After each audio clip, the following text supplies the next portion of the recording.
இனிய ஆசிரியர், கணித ஆசிரியராக இருந்தாலும் கன்னி தமிழை மிகச்சிறப்பாக பேசுகிற சேலம் மண்ணை சார்ந்த அன்பு இளவல் ஆசிரியர் திரு கோபிநாத் அவர்களை உற்சாகமான கைதட்டலோடு நம்முடைய செங்காலிபாளையத்தில் அழைக்கிறோம்.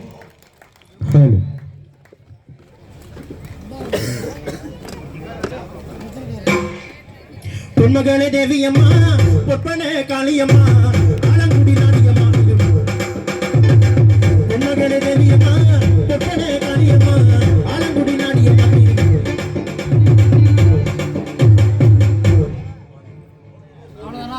இன்று அந்த அம்மனுடைய பொன்னார் திருவடிகளை போற்றி தொழுது வாழ்த்தி வணங்கி ஆரம்பமே அமர்க்கலாம். நல்ல கைதட்டல் கொடுங்க. அடேப்பா, அந்த அம்மனை வாழ்த்தி, மண்ணுக்குள் நீ நல்ல நீரம்மா, காத்தும் கடலும் நீ அம்மா, வானத்தை போல் வந்து பாரம்மா, வந்தேன் பாட்டு கூறம்மா, இந்த மனம் முழுதும் நீதானே, உடன் திருவடியை தொழுதோமே, இந்த மனம் முழுதும் நீதானே, உடன் திருவடியை தொழுதோமே, சாட்சி சொல்ல தாயே துணை, நீ எல்லாம் பூவாக மாறட்டும், மாரியம்மா மாரியம்மா, திரிசூலியம்மா நீலியம்மா, மாரியம்மா மாரியம்மா, திரிசூலியம்மா நீலியம்மா, மலமேல மணிமகுடம் என் தாகி தந்த பூங்கரகம், நிஜமாக நிலைக்க வைக்கும், நினைச்சதெல்லாம் நடக்க வைக்கும், உன்னை நினைச்சபடி உண்மை ஜெயிக்கும்படி வேண்டும் வரம் தான் மாரியம்மா, காவல் நீ அணியம்மா என்ற நம்மனுடைய பொன்னார் திருவடிகளை போற்றி தொழுது வாழ்த்தி வணங்கி பிறந்து சிறந்த பல மொழிகளுக்கிடையே சிறந்தே பிறந்த என் அன்னை தமிழுக்கு இந்த நேரத்தில் வணக்கங்களை உரித்தார். நகைச்சுவை பாடி முடிச்சுட்டா நகைச்சுவை சொன்னால் மட்டும் மக்கள் கைத்தட்டுவார்கள் என்றிருந்த மேடைகளில் நல்ல தமிழை சொன்னாலும் கைத்தட்டு வாங்கலாம் என்பதை நிரூபித்துக் கொண்டிருக்கக்கூடிய நடுவர் அவர்களை வணங்கி, நடுவர் அவர்களே, இப்போ உங்களை வணங்கணும்னு சொன்னா ஆண்களுடைய உழைப்பு நாங்க வரணும். அழகா எங்காலு பாட்டுல சொன்னா, வயிறு வலிக்க சிரிப்பவர்கள் மனித ஜாதி, பிறர் வயிறறிய சிரிப்பவர்கள் மிருக ஜாதி, வயிறு வலிக்க சிரிப்பவர்கள் மனித ஜாதி, பிறர் வயிறறிய சிரிப்பவர்கள் மிருக ஜாதி, மனிதன் என்ற போர்வையில் மிருகம் வாழும் நாட்டிலே, மனிதன் என்ற போர்வையில் மிருகம் வாழும் நாட்டிலே, நீதி என்றும் நேர்மை என்றும் எழுதி வைப்பார் ஏட்டிலே, எழுதி வைப்பார் ஏட்டிலே, அங்கே சிரிப்பவர்கள் சிரிக்கட்டும், அது ஆணவ சிரிப்பு, இங்கே நீ சிரிக்கும் உன் சிரிப்பு ஆனந்த சிரிப்பு, நல்ல தீர்ப்பை நடுவர் கூறும் நேரம் வரும்போது, நல்ல தீர்ப்பை நடுவர் கூறும் நேரம் வரும்போது, அங்கே சிரிப்பவர் யார் அழுபவர் யார் தெரியும் அப்போது என்று உங்களையும் வாழ்த்தி வணங்கி நன்றி. கான மகிழோசை, களத்து மணி நெல்லோசை, வாழ இலையோசை, வஞ்சியற்கை மத்தோசை, இந்த அத்தனை ஓசை விடவும் சிறப்பான ஓசை இந்த செங்காலிப்பாளைய மக்களுடைய கைத்தட்டல் ஓசைதான் என்பதை நிரூபித்து அமர்ந்திருக்கக்கூடிய மக்களுக்கு என்னுடைய வணக்கங்களை தெரிவித்துக் கொண்டு, சபாஸ் நடுவர் அவர்களே, சொல்லுங்க. எத்தனை தொழில் இந்த உலகத்தில் இருந்தாலும் செய்யும் தொழிலெல்லாம் சீர்தூக்கி பார்த்தின் நெய்யும் தொழிலுக்கும் வேளாண் தொழிலுக்கும் நிகரில்லைன்னு சொல்வாங்க. அந்த ரெண்டு தொழிலையும் தன் கண்ணென போற்றி வாழக்கூடிய அற்புதமான மக்கள் முன்னாடி வந்து பேசுறோம். அந்த அக்கா வந்து பேசிட்டு போயிருக்கிறாங்க. நடுவர் அவர்களே, எவ்வளவு அற்புதமா பேசினாங்க அக்கா. போன வாரம் இதே மாதிரி ஒரு நிகழ்ச்சி நடுவர் அவர்களே, திருவண்ணாமலை மலை அடிவாரத்துல நிகழ்ச்சி. எப்ப பார்த்தாலும் ஆண்களுக்கே பேசுறமே, இது இந்த மேடையிலாவது பெண்களுக்கு பேசணும்னு சொல்லி திருவண்ணாமலை மலை அடிவாரத்துல நின்று குடும்பங்கள் மகிழ்ச்சியாக இருப்பதற்கு காரணம் பெண்களே பெண்களே பெண்களேன்னு பேசிக்கிட்டே இருந்த பாருங்க. மலை மேல ஒருத்தர் விருட்டு விருட்டு விருட்டு விருட்டுன்னு போனான். சரி, போனவன் அங்க இருந்து திப்பு திப்புன்னு ஓடி வந்து என் முன்னாடி நின்று புத்து புத்து புத்து புத்து அழுதான். நான் கேட்டேன், எதுக்கு சாமி அழுகுறேன்னு. அவன் சொன்னா, இல்லன்னே நான் மலை மேல தற்கொலை பண்ணிக்கலான்னு போனேன்னு. போற வழியில பெண்கள் தான் குடும்பத்துக்கு உண்மையா இருக்கிறாங்க, அவங்களாலதான் குடும்பம் சந்தோஷமா இருக்குதுன்னு நீங்க பேசுற பேச்சு தற்கொலை பண்ணிக்கணுங்கிற எண்ணத்தையே மாத்திருச்சு. கைதட்டுங்க மக்களே, மக்களே கைதட்டுங்க. ஒரு பேச்சாளனுடைய பேச்சு கைதட்டலை பெறுவது மட்டுமல்ல, உயிரையும் மீட்டு இருக்கிறது அப்படின்னு சொன்னா அதான் பேச்சு. ஒண்ணும் இல்ல. அவன் சொன்னான், நான் பெண்களால தான் நான் தற்கொலை பண்ணிக்கலான்னே போனேன். ஆனா அப்பேற்பட்ட பெண்களால தான் குடும்பம் சந்தோஷமா இருக்குதுன்னு பொய் பேசுற நீயே உசுரோட இருக்கும் பொழுது நான் என்னத்துக்கு சாவேன்னு சொல்லுன்னா. நல்லா கேட்டிருக்கையா, நல்ல நாக்கு பிடிக்கிற மாதிரி கேட்டிருக்கிறா. இதுல வேற வந்து அக்கா பாத்தீங்கன்னா அப்படியே லபக்கு லபக்கு லபக்கு லபக்குன்னு பேசுறாங்க. ஏன் நடுவர் அவர்களே, இங்கேயே லபக் லபக் லபக் லபக் இங்கேயே இந்த அக்கா இந்த ஆட்டம் போடுதே, வீட்டுல என்ன ஆட்டம் போடு நான் கேட்கறேன். அத சொல்லுப்பா. எங்க ஒரு நாள் அப்படிதான் கோயம்புத்தூருக்கு பேசுறதுக்கு போயிருந்தா, வராத பையன் வந்திருக்கிறியா சாமி, வீட்டுக்கு வா சாமி, இந்த சோஃபால உட்காரு, நான் உள்ள போய் ரெடி ஆகி வந்துடுறேன்னு சொல்லிச்சு. அக்கா உள்ள போய் ரெடி ஆகிறதுக்குள்ள மாமா ஒரு தட்டுல தண்ணி எடுத்துக்கிட்டு வந்து, தம்பி நல்ல தம்பியா இருக்கிறியா தம்பி, இந்தாப்பா தண்ணி எடுத்துக்கேன்னு கொடுத்தாரு பாருங்க. அவர் கழுத்துல அப்படியே ஒரு 4 பவுண்ட்ல ஒரு டாலர் லபக்கு அப்படியே குதிச்சு. சத்யாக்கா வீட்டுக்கார் கழுத்துல 4 பவுண்ட்ல ஒரு வட்ட டாலர், 4 பவுண்ட்ல ஒரு டாலர் நடுவர் அவர்களே அப்படியே எகிரி குதிச்ச உடனே அதை பார்த்தா அதுல அக்காவுடைய போட்டோ போட்டிருந்தது.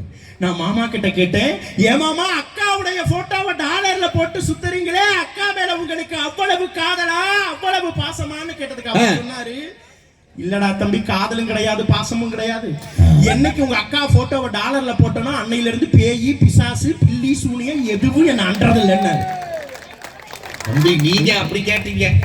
அந்த மனுஷன் எப்ப கோயம்புத்தூர் போனாலும் அந்த காந்திபுரம் பஸ் ஸ்டாண்டுக்கு அவர் வச்சிருக்கிற ஹீரோ ஹோண்டா சூப்பர் ஸ்பிளெண்டர்ல தான் என்ன கொண்டு விடுவார்.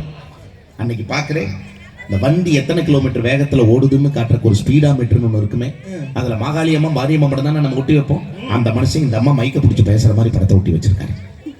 நான் கேட்டேன், இதுல என்ன மாமா அப்படின்னு. கல்யாணம் ஆகி எவ்வளவு நாள் ஆச்சுன்னு. 3 வருஷம், இன்னும் கொஞ்சம் நாள் ஆகும். சொல்லுங்க மாமா. சொன்னா கேளு மாமா, சொல்லுங்க சொன்னிட்டு ஒரு சொன்னாரு, அடிச்சு கூட கேட்பாங்கடா, வெளியில சொல்லிடாதுன்னு சொல்லிட்டு சொன்னாரு. இத பார்த்துட்டு உதச்சாதான் தம்பி வண்டி உடனே ஸ்டார்ட் ஆகுதுன்னாரு. அவ்வளவு திருமுகம். நடுவர் அவர்களே, எப்பயுமே அக்கா அப்படிதான். இதுல வேற வந்து எங்க குடும்பங்கள் எல்லாம் வந்து பெண்கள் எல்லாம் பெண்களுடைய பொறுப்பு தான் நிக்க வச்சுட்டாங்க. பெண்களின் பொறுப்பால தான் ஒரு குடும்ப மகிழ்ச்சி, ஒரு நாடு வளர்ச்சிங்கிறாங்க. ஒரு பருப்பும் கிடையாதுங்க.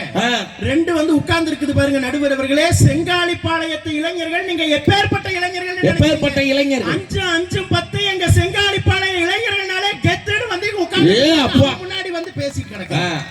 எங்க இந்த ஊர் மக்கள் எல்லாம் எப்படிப்பட்டவங்க, உப்பில்லாத சாப்பாடு எப்படி இனிக்காதோ அப்படி நட்பில்லாத வாழ்க்கை இனிக்காதுன்னு சொல்லக்கூடிய அற்புதமான மக்கள். நல்லா கைதட்டுங்க, என்ன அழகான வார்த்தை.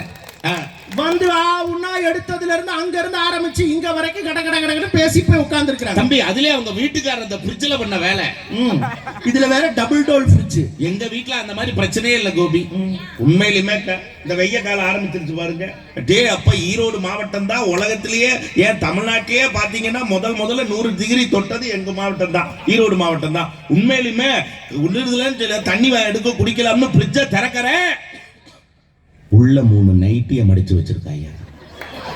ஏண்டி இதை வச்சிருக்கேங்கிறேன், வெய்ய காலம் ஆரம்பிச்சிரு குழு குழுன்னு இருக்கும்ல, அதனாலதான் நைட்டியை வச்சிருக்கேன். நான் யாரு 32,000 ரூபாய் போட்டு ட்ரிபிள் டோர் ஃப்ரிட்ஜ் வாங்கினேன்ல, என்ன இஎம்ஐ கட்டினேன் நானே, இழிச்ச வாங்கினா நான் 4 டவுசர் எடுத்து உள்ள வச்சுட்டு வந்துட்டேன். ஆனா என் பையன் படி சுட்டி தமிழ் மகன், அவன் என்ன பண்ணான் தெரியுமா, என் பேரை எழுதி ஃப்ரிட்ஜ்ல வச்சிருக்கான். ஏன்டா நீ தானப்பா அப்பா பேரு கெடாம பாத்துக்கன்னு சொன்னேன், அதனாலதான். எப்படிப்பட்ட குடும்பத்துக்கு நடுவுல நான் வாக்கப்பட்டு திரியறேன்னு பாரு. நடுவர் அவர்களே, நான் ஒரு 3 பேரை தீவிரமா தேடிக்கிட்டு இருக்கேன். யாருப்பா அது? ஒருத்தன் ஃப்ரிட்ஜை கண்டுபிடிச்சவன். என்னைக்கு ஃப்ரிட்ஜ் வந்துச்சோ அன்னைக்கே ராப்பிச்சக்காரன் எல்லாம் அவுட்டு. 2வது டிவியை கண்டுபிடிச்சவன். அன்னைக்கு எங்க பக்கத்து வீட்டக்கா உட்காந்து டிவியை பார்த்துக்கிட்டே இருந்திருக்குது. அந்த பக்கமா போன எலி ஒண்ணு லபக்குற வாய்க்குள்ள போயிடுச்சு. ஆத்தாடி அம்மா பெரிய வாய். பையன் என்ன பண்ணிருக்கிறா, டாக்டருக்கு போன் போட்டு டாக்டர் எங்க அம்மா வாய்க்குள்ள எலி போயிடுச்சு, தயவு செய்து கிளம்பி வாங்கன்னு சொல்லியிருக்கிறான். டாக்டர் சொன்னாரு, தம்பி நான் கிளம்பி வந்துகிட்டே இருக்கேன்டா சாமி, நீ ஒரு தேங்காய் துண்டு எடுத்து நூலை கட்டி உங்க அம்மா வாய் முன்னாடி ஆட்டிக்கிட்டே இருடா தங்கம், நான் கிளம்பி வந்துடுறேன்னு சொல்லியிருக்கிறேன். எதுக்குப்பா வாய்க்கு முன்னாடி அப்படி கட்டி ஆட்ட சொன்னாரு? தேங்காய் ஆட்டினா தான் உள்ள போன எலி லபக்குன்னு மறுபடியும் வெளியில வரும். தேங்காய் துண்டுக்கு. டாக்டர் அங்க இருந்து கிளம்பி வந்து பாக்குறாரு, பையன் ஒரு கையில தேங்காய் துண்டு ஆட்டுறான், இன்னொரு கையில கருவாடாட்டுறான். அவர் தேங்காய் துண்டை தானப்பா வைக்க சொன்னாரு. நடுவர் அவர்களே, தேங்காய் துண்டை தான் வைக்க சொன்னாரு. அப்ப வந்து பாத்தீங்க அப்படின்னா இந்த பாக்கியலட்சுமின்னு ஒரு நாடகம் ஓடிக்கிட்டு, அந்த பாக்கியலட்சுமி நாடகத்துல வர பாக்கியாவுக்கு என்ன கலர் புடவை கட்டி இருக்கிறான்னு அந்த அம்மா வாயை பொளந்து பாத்துக்கிட்டே இருந்திருக்குது. அப்ப எலி லபக்குன்னு உள்ள போயிடுச்சு. அப்பவே வாய மூடுமான்னு பையன் சொல்லி இருக்கிறான். அந்த அம்மா அப்பதான் பாக்கியலட்சுமியோட மாமியா கட்டி இருக்கிற புடவையும் நல்லா இருக்குது போல இருக்குதுன்னு வாய அகலமா திறந்திருக்குது பாருங்க. எலிய பிடிக்கிறதுக்கு ஒரு பூனை உள்ள போயிருக்குது. பையன் எலிய பிடிக்க தேங்காயும் பூனைய பிடிக்க கருவாடா ஆட்டிக்கிட்டு இருந்திருக்கிறான். இதுல வேற இதுங்கெல்லாம் வந்து குத்து விளக்கை ஏத்தி வச்சு ஒரே நேரத்துல அந்த வாய்க்குள்ள எலியும் போயிருக்கு, அதை தாண்டி பூனையும் போயிருக்குன்னா அது என்ன வாயா அது கால வாயா? நான் கேட்கறேன் தெரியாம. நடுவர் அவர்களே எல்லாம் வாய்க்காலாட்டம் தான் கிடக்கு. நடுவர் அவர்களே இப்ப டிவி முடிஞ்சு ஃப்ரிட்ஜ் முடிஞ்சிருச்சா, மூணாவதா நைட்டியை கண்டுபிடிச்சவன தேடிக்கிட்டு இருக்கிறேன். நைட்டி என்பது இரவில் போடுவதற்காக கண்டுபிடிக்கப்பட்ட உடை, இரவு ஆடை. ஆமா, அது இரவு ஆடை. ஆனா அது பகல் டீ, மத்தியான டீ, ராத்திரி டீ, டிட்டிடியாய் தெருவுல ஓடிக்கிட்டு இருக்கு. ஆமா, அன்னைக்கு எங்க பக்கத்து வீட்டு கிழவிக்கு 80 வயசு நடுவர்களே. 80 அந்த 80 ஒரு நைட்டியை போட்டுக்கிட்டு கிச்சன்ல உட்கார்ந்து கத்திரிக்காயை வெடுக்கு கட்டிக்கிட்டு கட் பண்ணிட்டே இருந்துச்சு. அப்படி கட் பண்ணிட்டே இருந்த பொழுது கரெக்டா பாத்தீங்கன்னா அவங்க வீட்ல சிலிண்டர் காலியா இருந்திருக்குதுன்னு சொல்லி புக் பண்ணி இருக்காங்க. சிலிண்டர் வைக்கிறதுக்கு சிலிண்டர்கார ஒரு ஃபுல் சிலிண்டர் எடுத்துட்டு வந்திருக்கா வீட்டுக்குள்ள. சரி, கரெக்டா ஃபுல் சிலிண்டரை வச்சுட்டு காலி சிலிண்டரை எடுக்கலாம்னு சொல்லி போகும்பொழுது கரண்ட் கட் ஆயிருச்சு. இந்த அம்மா சிகப்பு கலர் நைட்டி போட்டு கட் பண்ணிக்கிட்டே இருந்துச்சு பாருங்க. இதுதான் காலி சிலிண்டரா இருக்குன்னு சொல்லி வண்டியில ஏத்தி உட்கார வச்சு கூட்டிட்டு போயிட்டான். ஐயோ, கரண்ட் வந்ததுக்கு பிறகு கிளவிய காணமேனு வீட்டுல இருக்கிறதுங்க எல்லாம் தேடி கண்டுபிடிச்சு அந்த கிளவிய போய் தேடி அங்க சிலிண்டர் குடோனுக்கு போய் கேட்டு, ஐயா அவன் தான் உன்னை சிலிண்டர்னு நினைச்சு வண்டியில ஏத்துனானே, மகராசி நீயாவது வாயை திறந்து கத்தக்கூடாதான்னு அந்த கிளவி சொன்னுச்சு. கத்தலாம் தான் சாமி வாயை திறந்தேன், வெள்ளை கலர்ல ஒரு மூடி எடுத்து வாயில வச்சு லபக்குன்னு அடைச்சிட்டான் சாமின்னு கிளவி. இது பரவாயில்ல நடுவர் அவர்கள், 90 வயசுல ஒரு கிளவி இருக்குது, அது வெள்ளை புடவை தான் கட்டும். நாட்டுல பாருங்க கிளவியே இந்த லட்சணத்துல இருந்தா குமரி இருப்பா. நக்கா கேக்குது, நீ ஏப்பா கிளவிகளா பாக்குறேன்னு பட்டிமன்றத்துல தினமும் 2 கிளவிகளோட தானே சுத்துற, அப்புறம் கிளவி தானே பார்த்தாக முடியும். அந்த 90 வயசு கிளவி வெள்ளை கலர் புடவை கட்டுற மாதிரி வெள்ளை கலர் நைட்டி தான் வாங்கணும்னு சொல்லி வெள்ளை கலர் நைட்டி வாங்கிட்டு இதே மாதிரி நான் பட்டிமன்றம் முடிச்சுட்டு ஒரு 2 மணிக்கு எங்க வீட்டுக்கு போய் டொக்குன்னு கதவை தட்டுறேன். அந்த கிளவி அவங்க வீட்டு வாசல்ல இருந்து வெளியில வந்து பாருங்க, நான் பேய் தான் வந்துருச்சுன்னு நினைச்சு அன்னைக்கு ஆரம்பிச்சு இன்னைக்குதான் மந்திரிச்சு தாயத்தெல்லாம் கட்டிக்கிட்டு இந்த மேடைக்கு வந்திருக்கேன். என்ன பேசுறாங்க இவங்க எல்லாம்? எங்க ஒரு பண்பாடு இருக்குதா நடுவர் அவர்கள்? அழகா எங்காலும் பாட்டுல சொன்னா, செந்தமிழ்நாட்டு தமிழச்சியே சேல மூட்டு தயங்குறீங்க, நெசவு செய்யும் திருநாட்டில் நீச்சல் உடையில் அலையிறியே, கணவன் மட்டும் காணும் அழகை கடைகள் போட்டு காட்டுறியே, செந்தமிழ்நாட்டு தமிழச்சியே சேல உடுத்த தயங்குறியே, செந்தமிழ்நாட்டு தமிழச்சியே சேல உடுத்த தயங்குறியே. பாத்தீங்களா நடுவர் அவர்களே? எங்க இப்ப இந்த ஊர்ல அற்புதமா பாட்டுல இடையில அழகான ஒரு வரி வரும் கோபி. தக்க குங்குமம் மணக்கும் நாட்டில் ஸ்டிக்கர் போட்டு உனக்கு எதுக்கு, காஞ்சிபுரங்கள் ஜொலிக்கிற நாட்டில் காற்று வாங்கும் உடையதுக்கு. சத்தியமா தம்பி அதைத்தான் சொன்னா. இந்த மஞ்சள் முகமும் அதில் வைக்கக்கூடிய சாந்து பொட்டும் தான் நம்ம வீட்டில் இருக்கிற பெண்கள் அந்த மாரித்தாய்க்கு சமமா கையெடுத்து கும்பிட வைக்கும்னா அதுதான் ஒரு பெண்ணினுடைய இயற்கை அழகு. அருமைப்பா, சொல்லுங்க. ஆனா இன்னைக்கு அந்த இயற்கை அழகு இருக்குதா? நான் கேட்கிறேன். தொலைச்சிட்டாங்களே. ஒரு காலத்துல பெண்களுடைய உடம்பெல்லாம் 8 மாதிரி இருக்கும். அப்படியே குழந்தையை எடுத்து இடுப்புல உட்கார வச்சா, காலையில உட்கார வச்சா ராத்திரி வரைக்கும் அப்படியே இருக்கும். ஆனா இன்னைக்கு எல்லாம் 11 மாதிரி இருக்குது. காலையில உட்கார வச்சா சொங்கி இறங்கி கீழே போய். இவ்வளவு ஏப்பா ட்ரிம்மா வருது, இப்ப ட்ரம் மாதிரி நிக்குதுங்கற. எந்த பெண்ணுக்காவது தாலாட்டு பாட்டு பாட தெரியுதா நடுவர்? அத கேளிய நல்லா. ஏதாவது ஒரு பெண்ணுக்காவது தாலாட்டு பாட்டு பாட போற டாக்டர் கனிமொழி வகுப்படுக்கிறது முக்கியம் இல்ல, பெத்த பிள்ளைக்கு தாலாட்டு பாடுறியா? ஆனா இந்த அம்மாவை சாதாரணமா நினைக்காதீங்க கோபி. பெத்த புள்ள ஒரு புள்ளைய விட இந்த அம்மா சொல்லி வகுப்படுத்திருக்கு. 1.5 மணி நேரம் கிளாஸ் முடிச்சோன்னே எல்லா பிள்ளைகளும் சொல்லியிருக்காங்க, எங்க அம்மாவை விட நீங்க ரொம்ப மேலானவங்க மேடம். உங்க அம்மாவை விட நான் எந்த விதத்துல மேலானவோ? எங்க அம்மா என்ன மட்டும்தான் ஒரே நேரத்துல தாளாட்டி தூங்க வைப்பா. நீ 1.25 மணி நேரம் கிளாஸ் எடுத்து 32 பேர் குப்பர் அடிச்சு படுத்திருக்கிறா, இதை விட யாரு தாளாட்ட முடியும்? அதைத்தான் சொன்ன. எல்லாம் வகுப்பு எடுக்கிறங்கிற பேர்ல உயிர் எடுக்கிற கோஷ்டி. அதை சொல்லு.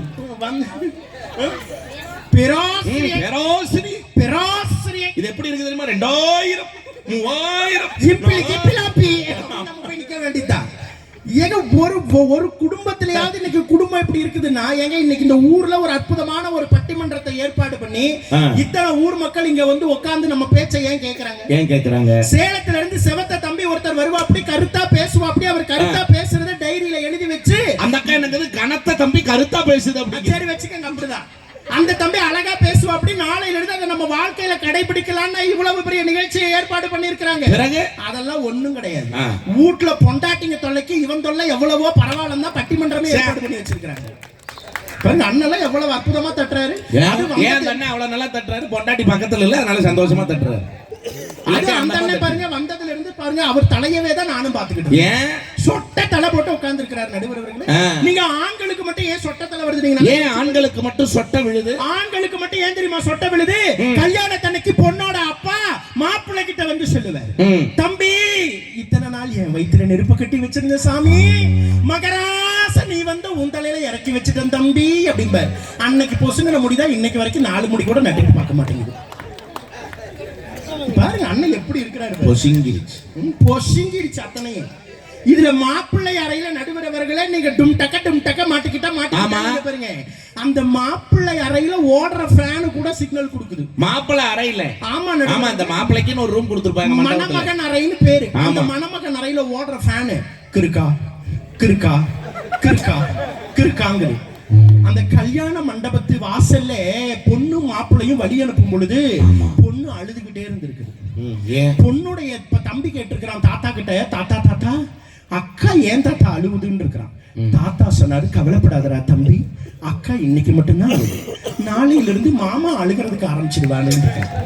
ஆமா, 1ஆம் தேதியில இருந்து 10ஆம் தேதி வரைக்கும் தான் அத்தனை அத்தானும் அத்தான் அத்தான் அத்தான் அத்தான் அத்தான் டீ குடிங்க தான். 10ஆம் தேதி சம்பள கவர் தீர்ந்த பிறகு அத்தனை அத்தானும் செத்தான். ஒரு காலத்துல பிறந்த குழந்தைகள் எப்படி நடுவரவர்களே பிறந்துச்சு? நாட்டுல நிறைய பக்தி இருந்த காரணத்தினால பிறக்கிற குழந்தை எல்லாம் சிவா சிவா சிவா சிவா சிவா சிவா எடுத்துக்கிட்டே பிறந்துச்சு. அடுத்து நாட்டுல உணவு பஞ்சம் அதிகம் வந்த காரணத்தினால நாட்டுல பிறக்கக்கூடிய குழந்தைகள்லாம் பூவா பூவா பூவா பூவா பூவா பூவா நடந்துக்கிட்டு. இன்னைக்கு பெண்கள் எப்ப எல்லாரும் பணத்தை நோக்கி ஓட ஆரம்பிச்சாங்களோ பிறக்கக்கூடிய குழந்தை கூட எப்படி தெரியுங்களா அழுகுது?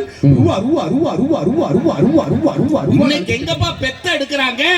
டாக்டர் 12 to 12 நல்ல நேரம் எடுத்து கொடுத்துருங்கிறாங்க. அதுக்கு ஜோசிகார் ரெடியா 4 டைம் வச்சு கொடுக்குறாரு. இந்த 4ல எது ஒர்க் அவுட் ஆகுதோ சூஸ் த பெஸ்ட் ஆப்ஷன். என்னமோ இந்தியா சில்க் ஹவுஸ் பர்ஸ்ல இருந்து பணம் எடுத்து கொடுக்குற மாதிரி எடுத்து கொடுக்குறாங்க. ஆனா சொல்றதெல்லாம் பாருங்க, நாங்கள் எல்லாம் 10 மாதம் பிறக்கவில்லையா நடுவர் அவர்களே, பிரசவ வலி கொடுமையானதுதான் சொல்லல. ஆனா அந்த பிரசவ வலியை விட கொடுமையான வலி எது தெரியுமா? தன்னுடைய பெற்ற பிள்ளை ஒரு பொருளை கேட்கும் பொழுது அதை வாங்கி கொடுக்க முடியாத நிலையில ஒரு அப்பா இருக்கிறானே, அந்த வலி பிரசவ வலியை விட 1000 மடங்கு கொடுமை.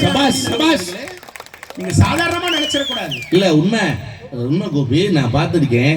எங்க பெருந்துறையில ஒரு பெரிய கடை, துணி கடை. மகளை கூட்டிட்டு வந்தார் அப்பா.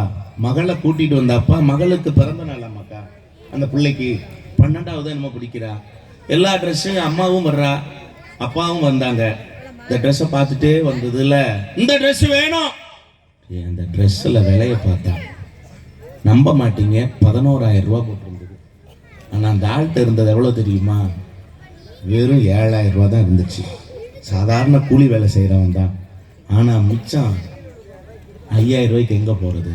அந்த ஆள் பண்ண வேலை நேரா நீ பார்த்துட்டே இரு சாமின்ட்டு அந்த கடைக்காரன்ட்ட போய், ஐயா 7,000 ரூபா தான் இருக்குது, 5,000 ரூபா இல்லை, தயவு செய்து இந்த துணியை கொடுங்க, என் பிள்ளைக்கு பிறந்த நாள் அப்படின்னு கொஞ்சம் கூட யோசிக்காம அந்த கடைக்காரனின் காலில் விழுந்து என் பிள்ளைக்காக அந்த துணியை கொடுங்கன்னு கேட்டான் ஒரு தகப்பன்.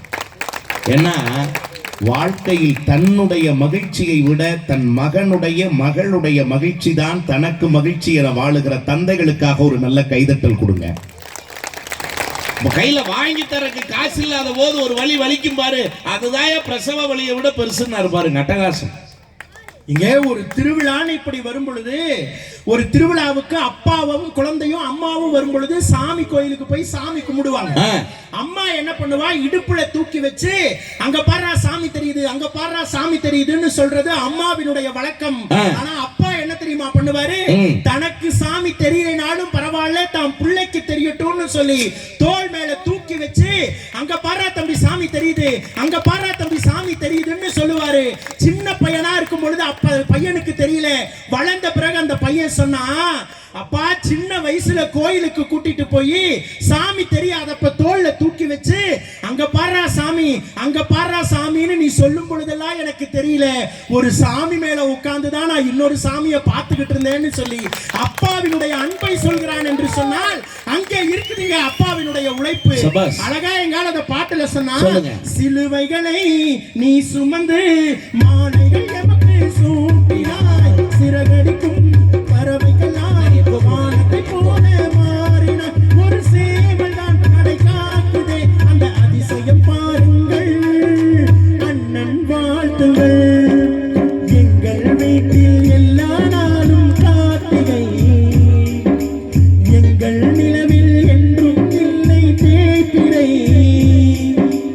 எங்கள் வீட்டில் எல்லா நாளும் கார்த்திகை, எங்கள் நிலவில் என்றும் இல்லை தேய்பிறை, கிளி கூட்டம் போல் எங்கள் கூட்டமே ஒரு ஆனந்த பூந்தோட்டம், அன்பின் ஆனந்தம். எவ்வளவு ஒரு அற்புதமான அன்பு தெரியுமா நடுவர்களே, அப்பாவினுடைய அன்பு. ஒரு ஆணுடைய குழந்தையை நீங்க நல்லா வளர்த்தீங்கன்னா அந்த குழந்தையினுடைய வளர்ப்பு எப்படி தெரியுமா இருக்கும்? ஒரு பையன் லட்சமா சம்பாதி நல்லா படிச்சு வெளிநாட்டுக்கு வேலைக்கு போயிட்டான். வெளிநாட்டுக்கு வேலைக்கு போனவன் முதல்ல 2 லட்சம் ரூபாய் 3 லட்சம் ரூபாய் சம்பளம் வாங்கிட்டு அதை எப்படியாவது தன்னுடைய அப்பா கிட்ட கொடுக்கணும்னு சொல்லி அங்கிருந்து கிளம்பி நம்மளுடைய நாட்டுக்கு வந்தான். சரி, வந்தவன் நேரா தன்னுடைய வீட்டுக்கு போய் அம்மா கிட்ட காசை கொடுத்து, அம்மா என்னுடைய முதல் சம்பளம் கொண்டு போய் எங்க அப்பா கிட்ட கொடுத்துருமான்னு சொன்னது அம்மாவுக்கு கோபம் வந்தது. ஏண்டா தம்பி, உன்னை கஷ்டப்பட்டு படிக்க வச்சவர் அவர்டா, அவர் கையில நீ போய் காசை கொடுடான்னு சொன்னப்ப அந்த பையன் என்ன தெரியுமா சொன்னா, அம்மா சின்ன வயசுல எனக்கு ஏதாவது சாப்பிடணும்னு தோணும், அப்ப அப்பா கிட்ட போய் அப்பா காசு கொடுங்கப்பான்னு கேட்பேன், அப்பா காசை இப்படி கொடுப்பாரு, என் கை இப்படி இருந்துச்சு. பள்ளிக்கூடத்துக்கு படிக்க போனோமா, நோட்டு வாங்கணும்னு சொல்லி அப்பாட்ட போய் காசு கேட்டேன், அப்பா காசு கொடுக்கும் பொழுது அப்பாவினுடைய கை மேல இருந்துச்சு, வாங்குற என் கை கீழே இருந்துச்சு. சரி, காலேஜுக்கு போனோமா, காலேஜுக்கு போகும்பொழுது ஒரு பைக் வாங்கணும்னு ஆசைப்பட்டு அப்பாட்ட போய் காசு கேட்டேன், அப்பையும் அப்பா கொடுக்கும் பொழுது அப்பாவுடைய கை மேல இருந்துச்சு, என் கை கீழே இருந்துச்சு. இன்னைக்கு நான் லட்சமா சம்பாதிக்கிறேன், அப்பாட்ட கொண்டு போய் கொடுக்கணும்னு எனக்கும் ஆசைதான். ஆனா அப்பாட்ட கொண்டு போய் கொடுக்கும் பொழுது என் கை மேல இருக்கும், எங்க அப்பா கை கீழே வந்துடும். ஒரு நாளும் என் அப்பாவினுடைய கையை கீழே வருவதற்கு நான் விடமாட்டேன்னு ஒரு பையன் சொல்றானே, அங்க இருக்குதுங்க எங்க ஆண்களுடைய உழைப்பு நடுவர்களே. எவ்வளவு அழகா அதை கூட எங்க பாட்டுல எப்படி தெரியுமா சொன்னா, அழகா சொன்னா, அன்னை ஊற்றிய பிடி சோற்றில் ஆயுள் முழுக்க பசி மறந்தோம், அன்னை ஊற்றிய பிடி சோற்றில் ஆயுள் முழுக்க பசி மறந்தோம், கத்தும் கடலும் கை தட்ட கவிதைகள் போலே வாழ்ந்து வந்தோம், பள்ளிக்கூடம் கண்டதில்லை மாசம் என்னும் நூல் ஒன்றை வேதங்கள் 4 சொன்னதில்லை, எங்களின் கதை போல் வேறொன்றை கண்களும் நீ துளி கண்டதில்லை, கருப்பா சிவப்பா தெரியவில்லை, 5 எழுத்து புதுமொழியை அறியவித்த என்னை அண்ணன் தங்கை ஐவருமே நேசம் புறும் தமிழ் மண்ணை இரவுகள் சேர்ந்து பூமியில் வாழ்ந்தனை அது ஒரு பொற்காலம், அவரவர் வாழ்க்கையில் 1000 மாற்றங்கள், அந்த நினைவுகள் நெஞ்சினில் திரும்பிட ஏக்கங்கள், அது ஒரு அழகிய நிலா காலம், கனவுகள் தினம் தினம் உலா போகும், அது ஒரு அழகிய நிலா காலம், கனவுகள் தினம் தினம் உலா போகும், நிலவுகள் சேர்ந்து பூமியில் வாழ்ந்ததே அது ஒரு பொற்காலம். சபாஸ் நடுவர்களே, நல்ல ஒரு கைதட்டல் கூட. என்னன்னா, பாண்டவர் பூமிங்கிற படம் இயக்குனர் சேரன் எடுத்த படம். அதை விட அழகு என்னன்னா, அதனுடைய இசை பரத்வாஜ், அதனுடைய வரிகள் ஸ்நேகனுடைய அற்புதமான வரிகள். அதுல ஒரே ஒரு வரி வருங்க அந்த பாட்டுல, சேகரித்து வைப்பதற்கு தேவை என்று எதுவும் இல்லை, இறைவனுக்கும் எங்களுக்கும் இடைவெளிகள் இருந்ததில்லை, நிலவுகள் கூடி பூமியில் வாழ்ந்ததே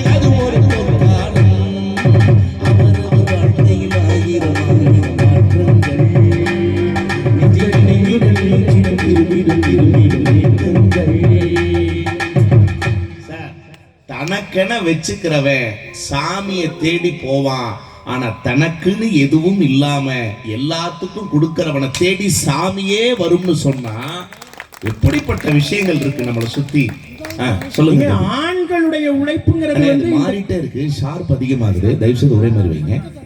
நடுவர் அவர்களே, ஆண்களுடைய உழைப்புங்கிறது இந்த தியாகத்துல மட்டும் கிடையாது. நீங்க நல்லா பாருங்க, காதலில் கூட ஆண்களுடைய உழைப்புங்கிறது அசாத்தியமா இருக்கும். காதல்ல ஆண்கள் தான் உயர்ந்தவர்கள். ஆண்கள் தான் நடுவர் அவர்கள் உயர்ந்தவர்கள் காட்டிலும் ஆண்கள் தான் உயர்ந்தவர்கள். எப்படி சொல்றீங்க? ஒண்ணும் கிடையாது. நீங்க பெண்கள் எல்லாத்தையும் பாருங்க, நல்லா ஏமாத்துவாங்க. எங்க ஒண்ணும் இல்ல, நீங்க ஒரு காலத்துல எல்லாம் யாருக்காவது பெண்களுக்கு கல்யாணம் பண்ணணும்னு சொன்னா நகை நட்டு சிறுசனத்தை பாத்திரம் பண்ணோம் துணிமணி அத்தனையும் வாங்கி கொடுத்து கல்யாணம் பண்ணுவாங்க. ஆமா. ஆனா இன்னைக்கு நீங்க யாருக்காவது கல்யாணம் பண்ணணும்னு சொன்னா நகை நட்டு சிறுசனத்தை பாத்திரம் பண்ணோம் துணிமணி நீங்க எதுவும் வேணாம், 1000 ரூபாய் போட்டு ஒரு செல்போன் வாங்கி கொடுங்க, அதுங்களே கல்யாணம் பண்ணிட்டு ஓடி போயிருங்க. பாருங்க, பையன்லாம் கை தட்டுறான். பையனை பொறுத்த வரைக்கும் எப்படி தெரியுங்களா? நான் உண்மையா சொல்றேன், இங்க நம்முடைய இனத்தில் பதிவு செய்ய வேண்டிய முக்கியமான ஒன்று. நீங்க, நான் சத்தியமிட்டு சொல்லுகிறேன், ஒரு பெண் எப்பொழுது வேறு இனத்தை சமூகத்தை சார்ந்த ஒரு ஆடவனை நம்புகிறாள் தெரியுங்களா? பெண் பிள்ளைகள் தயவு செய்து கேட்டுக்குங்க. அவன் சொல்லுகிற ஆறுதலான வார்த்தைகளில் மயங்கி போய் விடுகிறார்கள். ஒன்னு சொல்லட்டுங்களா? 10 நாள்ல பழகனவ கொடுக்கக்கூடிய ஆறுதலை விட பெத்து சுமந்து வளர்த்தவர்கள் தருகிற ஆறுதல் சாகர வரை மாறாது என்பதை மறந்து விடாதீர்கள். இந்த விழிப்புணர்வுக்கு தான் என்ன தம்பி சொன்னது உண்மையான உண்மை. ஒரு செல்போன்ல எல்லாமே முடிஞ்சிருதே. ஒரே ஒரு செல்போன் எத்தனை பேருடைய வாழ்க்கையை சீரழித்து இருக்கிறது. ஏன்னா இது நகைச்சுவைக்காக மட்டுமான பட்டிமன்றம் அல்ல அன்பிற்குரியவர்களே. ஆங்கரை பைரவி என்கிற ஒரு கவிஞன் சும்மா 10வது தான் படிச்சான். என்ன எழுதுனா தெரியுங்களா? இதே மாதிரி செல்போனால ஒரு புள்ள கல்யாணம் பண்ணிட்டு போயிட்டா, விருப்பமானவனுடன் போயிட்டா, அப்ப அழுதுகிட்டு இருக்கிறான், ஆத்தா அழுதுகிட்டு இருக்கிறா. இத ஒரு கவிதையில் எழுதுனா என்ன தெரியுங்களா? சும்மா 50 வரி இல்ல, 5 வரியில் எழுதுனா, செல்லும் கொடுத்து செல்லமும் கொடுத்து வளர்த்த மகள் இப்பொழுது தொடர்பு எல்லைக்கு அப்பால் எழுதுனா. யோசிச்சு பாருங்க. நான் மீண்டும் சொல்றேன், கல்யாணம் செய்யறது தப்பில்லைங்க, கண்ணீரை மறந்து கல்யாணம் செய்யறது தப்பில்லைங்க. ஆனால் பெற்றோர்களின் கண்ணீரோடு கல்யாணம் செய்தால் ஆயுள் வரைக்கும் அழுது கொண்டே இருக்க வேண்டிய சூழ்நிலை வரும். அது சத்தியம். ஏன் தெரியுங்களா? அடுத்தவர்களை அள வைத்து நாம் ஒரு இன்பத்தை பெற நினைப்பது என்பது வாழ்நாளில் நாமே ஒரு படுகுழியில் விழுவதற்கு சமம் என்பதை தயவு செய்து மறந்து விடாதீர்கள். தான் பிள்ளைக்கு நல்ல ஆடை எடுத்து கொடுக்கணும்னு நினைக்கிற ஒரு அப்பனால, தன் பிள்ளைக்கு நல்ல வேலை வாங்கி கொடுக்கணும்னு நினைக்கிற ஒரு அப்பனால, தான் பிள்ளைக்கு நல்ல சாப்பாட்டை சமைச்சு கொடுக்கணும்னு நினைக்கிற ஒரு அம்மாவால தான் பிள்ளைக்கு நல்ல வாழ்க்கை துணையை தேர்ந்தெடுத்து கொடுக்கணும்ங்கிற தெரியாதா? யோசிங்க. யாரோ காட்டுகிறான், செல்போன்ல எவனோ வந்து சாப்பிட்டியான்னு கேக்குறீங்களே. வீட்டுல அம்மா, சத்தியமா சொல்றேன், எல்லா அம்மாக்களின் தேசிய கீதம் என்ன தெரியுமா? என் புள்ள பசிதாங்க மாட்டான். எல்லா அம்மாக்களின் தேசிய கீதம் என்ன? என் புள்ள பசிதாங்க மாட்டான். ஏன்னா நான் வாத்தியாருங்க. இதே பெருந்துறை கொங்கு வேளாளர் மேல்நிலை பள்ளியில 20 ஆண்டு காலம் நான் தமிழாசிரியராக பணியாற்றி வருகிறேன். சத்தியமா சொல்றேன். இன்னைக்கு நாங்க மட்டும் இல்ல, 137 ஆசிரியர் பெருமக்கள் அந்த பள்ளியில் பணிபுரிகிறோம். 3200 குழந்தைங்க படிக்கிறாங்க. 43 வருஷமா அந்த பள்ளிக்கூடம் நடக்குது. இதே மேடையில சொல்றேன், வேற எந்த இனமாக இருந்தால் அந்த இனத்தவர்கள் மட்டும்தான் அந்த பள்ளிக்கூடத்துல பணிபுரியணும்னு அந்த கம்யூனிட்டிக்கு மட்டும்தான் பிரியாரிட்டி கொடுப்பாங்க. அந்த கம்யூனிட்டியை சேர்ந்தவங்க மட்டும்தான் வேலையில் இருக்கணும்பாங்க. ஆனால் எங்கள் கொங்கு வேளாளர் கல்வி நிறுவனத்தில் இஸ்லாமியர்கள் பணிபுரிகிறார்கள், கிறிஸ்துவர்கள் பணிபுரிகிறார்கள், கவுண்டர் இனத்தை சாராத எத்தனையோ வேற்று இனத்தவர்கள் பணிபுரிகிறார்கள். எங்க கரஸ்பாண்டன்ட் சார்ட்ட கேட்டேன், எப்படிங்க சார், எப்படிங்க நான் முடியுதுன்னு ஒரே வார்த்தை சொன்னாரு, எல்லாரும் நல்லா இருக்கணும்னு நினைக்கிறவன் தாண்டா கவுண்டர். எல்லாரும் நல்லா இருக்கணும்னு நினைக்கிறவன் தாண்டா கவுண்டர். ஆனா அந்த கவுண்டர் நல்லா இருக்கணும்னு எவனா நினைக்கிறானா? அதை மட்டும் பாத்துக்கணும், அவ்வளவுதான் விஷயம். அது மாதிரி ஐயா சொல்றாரு, எல்லாரும் நல்லா இருக்கணுங்க. அடுத்தவன் வாய்க்கு உணவு தருகிற வம்சம் என்னைக்குமே நல்லா இருக்கும்ங்கிறதுல எந்த மாற்று கருத்தும் இல்லை. பேசுங்க தம்பி. நடுவர் அவர்களே, இப்பேற்பட்ட இந்த காதல்ல கூட பாத்தீங்கன்னு சொன்னா பெண்களுடைய காதலுக்கும் ஆண்களுடைய காதலுக்கும் ஒரு வித்தியாசம் உண்டு. சொல்லுங்கம்மா. பெண்களுடைய காதல் எப்படிப்பட்டது தெரியுங்களா? எவன் கூட வாழ்ந்தா நாம நல்லா இருப்போம்னு நினைக்கிறது பெண்களுடைய காதல். எவன் கூட வாழ்ந்தா நாம நல்லா இருப்போம்னு நினைக்கிறது பெண்கள் கூட காதல். அவ எவன் கூட இருந்தாலும் நல்லா இருக்கட்டும்டான்னு நினைக்கிறது தான் எங்க பசங்களுடைய காதல். நடுவர்களே, அதை மாத்திடக்கூடாது. நான் இந்த பையன்கள்ட்ட கேட்பேன், காலேஜ் பையன்லாம் பேச போகும்போது, ஏண்டா ஃப்ரெண்ட மச்சாங்கிறீங்களே என்னடா அர்த்தம்னு. அப்படின்னு என்ன அர்த்தம்? அவன் தங்கச்சிய நீ காதலிக்கலாம்ங்கிறக்காக மச்சாங்கிறியான்னு செருப்புல அடிச்ச மாதிரி ஒருத்தன்ட்ட சொன்னா, என்ன அப்படி சொல்றீங்க? அவன் தங்கச்சிய நான் காதலிக்கலாம்ங்கிறக்காக நான் மச்சான்னு சொல்லல. என்ன அர்த்தம் தெரியுங்களா? அவன் மனைவிய அவன் காதலிய நான் தங்கச்சியா நினைக்கிறதுனாலதான் அவனை மச்சான்னு கூப்பிடுறேன். என்ன பண்பாடு சொன்ன கேளுங்க. நல்ல விஷயங்கள் எவ்வளவு இருக்கு நாட்டில், நல்ல விஷயங்கள். நடுவர் அவர்களே, ஒரு டாக்டர் மக்கள் கிட்ட நோய் நிறைய இருக்கணும்னு நினைப்பாரு. ஒரு வக்கீல் மக்கள் கிட்ட நிறைய பிரச்சனை இருக்கணும்னு நினைப்பாரு. இப்படி ஒவ்வொருத்தரும் பாத்தீங்கன்னா மக்கள் கிட்ட ஏதாவது ஒரு கோளாறு இருக்கணும்னு நினைப்பாங்க. ஆனால் என்னுடைய நண்பன் எப்பவும் நல்லா இருக்கணும்னு நினைக்கிற ஒரு உயிர் இருக்குதுன்னு சொன்னா அது நட்புங்கிற உறவால வந்த நண்பனால மட்டும்தான் சொல்ல முடியும். எல்லாரும் சொல்லுவாங்க நல்ல நட்பு கெட்ட நட்புன்னு. நடுவர் அவர்களே, நட்புல நல்ல நட்பு கெட்ட நட்புலாம் கிடையாது. நட்புனாலே அது நல்லதுதான். அதனாலதான் எங்க பசங்க நட்புக்காக உயிரையே கொடுப்பாங்க. நடுவர், எவ்வளவு அற்புதமான விஷயம் தெரியுமா நட்பு? எங்க அக்காவுக்கு திருமணம், ஒரு அழகா ஒரு கவிஞர், அக்காவுக்கு திருமணம் பத்திரிகையில் பெயர் போடவில்லை என்று சொந்தக்காரர்கள் அத்தனை பேரும் வந்து சண்டை போட்டார்கள். அக்காவுக்கு திருமணம் பத்திரிகையில் பெயர் போடவில்லை என்று சொந்தக்காரர்கள் எல்லாம் வந்து சண்டை போட்டார்கள். உயிருக்கு உயிராக இருக்கக்கூடிய என் நண்பன் மட்டும்தான் உறவினர்கள் வந்து சாப்பிட்ட எச்சில் இலையை எடுத்து போட்டான்னு நண்பனை உயர்த்தி இந்த உலகம் பேசுகிறதுன்னு சொன்னா, அப்பேற்பட்ட உறவுக்கு உயர்ந்தது நட்பு. நடுவர் அவர்களே, அந்த நட்பு கூட நீங்க ஆண்கள் கிட்ட தான் அழகா பார்க்கல. உண்மையா கோபி, நல்லா கைதட்டுங்க. நல்ல நண்பர்கள் எல்லாரும் இருக்கு. இந்த உலகத்துல அம்மா அப்பா இல்லாதவங்க இருக்காங்கல்லப்பா, உறவுகள் இல்லாதவங்க இருக்காங்கல்ல. அம்மா அப்பா இல்லாதவன் இருப்பான், உறவுகள் இல்லாம யாராவது இருப்பான். ஆனா நண்பன் இல்லாதவன் எவனுமே இருக்க மாட்டான் அப்படின்னு சொன்னா அதான் நட்புக்கான விஷயம். பாடுங்க. அற்புதமான விஷயம் நடுவர்களே அந்த நட்பு. நீங்க சாதாரண நிறைவா ஒரு ரெண்டு செய்தியை சொல்லி பேச்ச நான் தயவு செய்றேன். ஒரு குடும்ப வாழ்க்கையில எல்லாரும் நீங்க நினைக்கிறீங்க நகை நட்டு கொடுக்கணும், பட்டு கொடுக்கணும், பணம் காசு துட்டு கொடுக்கணும்ட்டு. அழகா ஒரு கவிஞர் சொன்னாரு, கணவன் மனைவி உறவு எப்ப தெரியுமா இனிக்கும்? நகை நட்டு கொடுத்தால் இனிக்குமா, பணம் காசு துட்டு கொடுத்தால் இனிக்குமா, காஞ்சி பட்டு கொடுத்தால் இனிக்குமா? இல்லை இல்லை, குடும்ப வாழ்க்கை எப்போது தெரியுமா இனிக்கும்?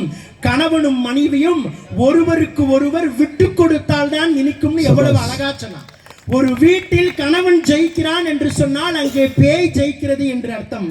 அந்த வீட்டில் மனைவி ஜெயிக்கிறாள் என்று சொன்னால் அங்கே பிசாசு ஜெயிக்கிறது என்று அர்த்தம். எந்த வீட்டில் கணவனும் மனைவியும் ஒருவருக்கு ஒருவர் தோற்று போகிறார்களோ அங்கேதான் தெய்வங்கள் ஜெயிக்கிறது என்று அர்த்தம்னு ஒரு அழகா ஒரு கவிஞன் சொன்னா.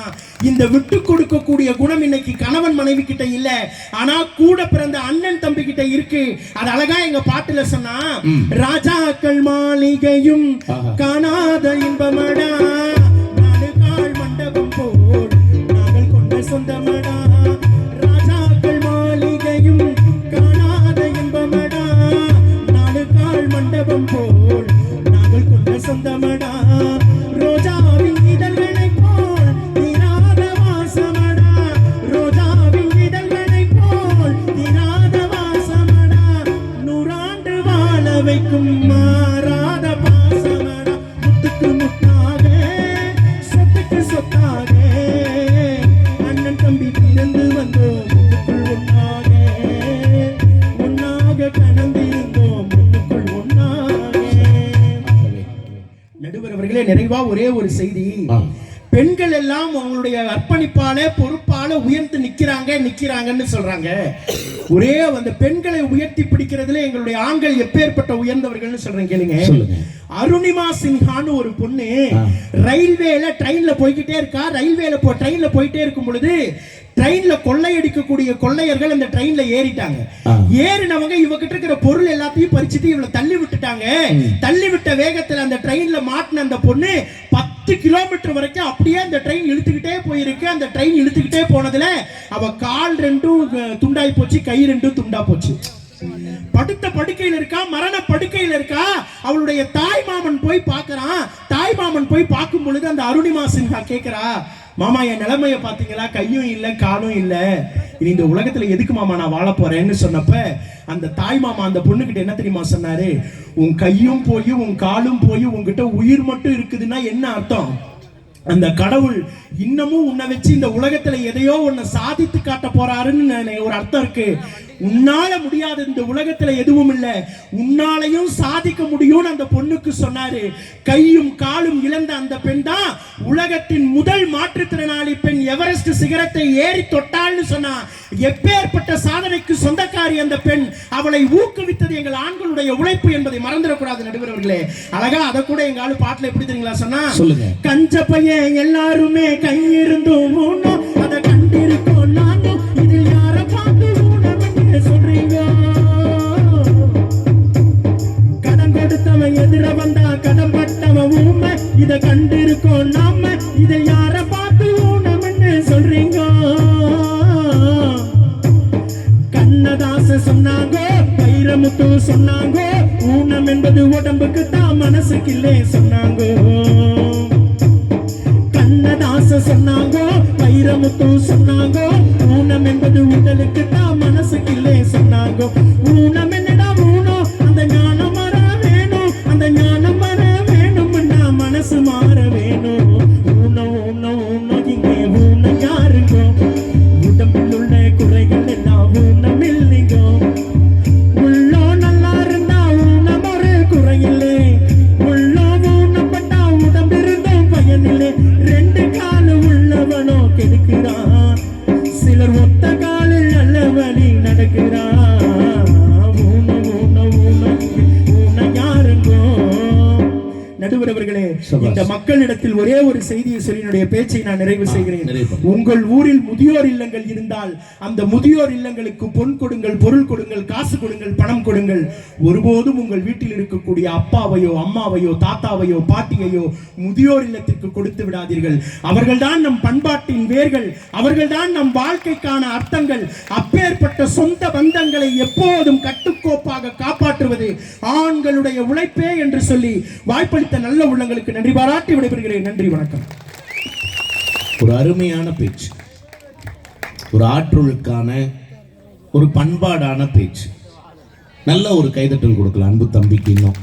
ஏன்னா நீங்க கை தட்ட தட்டத்தான் இந்த மாதிரியான செய்திகளை மக்கள் மன்றத்தில் இன்னும் விதைக்க வேண்டும் என்கிற உணர்வு இன்னும் பேச்சாளர்கள் மனதிலே பிறக்கும். உண்மையா நிறைவு செய்திருக்கிறார், மிகச் சிறப்பாக நிறைவு செய்திருக்கிற. நல்ல தொடக்கம், நல்ல நிறைவு இந்த அணியில. ஆனா இந்த இடத்துல நானா இருந்தேன்னா சொந்த காசு செலவானாலும் பரவாயில்லைன்னு வாடகை பஸ்ஸை பிடிச்சி சொந்த ஊடு போய் கம்முன்னு படுத்திருப்பேன். நீ போயிடுவேன்,